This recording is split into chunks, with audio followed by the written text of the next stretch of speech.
Welcome to Chillin' 101. We hope this video helps. You sign into the Gmail account now. This is essential because search and export require the full interface. Once logged in, make sure you use a desktop browser for better controls. Next, confirm account security settings briefly. This prevents interruptions when exporting or changing settings.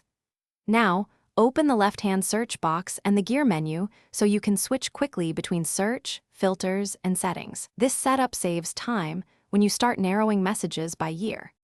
You now run targeted searches to isolate messages by year. Type operators like after, 2016/01/01 before, 2017/01/01 to get 2016 mail. Once done, combine from or has attachment to narrow results further. This reduces manual scrolling.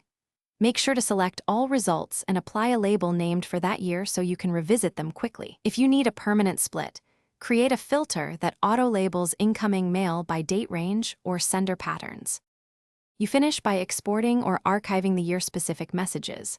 For a full backup, use Google Takeout and choose Mail to get an mbox file. This preserves headers and attachments. If you prefer quick housekeeping, select all search results, then archive or delete in bulk or forward essentials. Once done, verify the labeled set to confirm nothing was missed. If messages seem absent, clear browser cache, expand the search range, and rerun the operators. That usually resolves missing items. Thanks for watching. Consider subscribing if we helped you.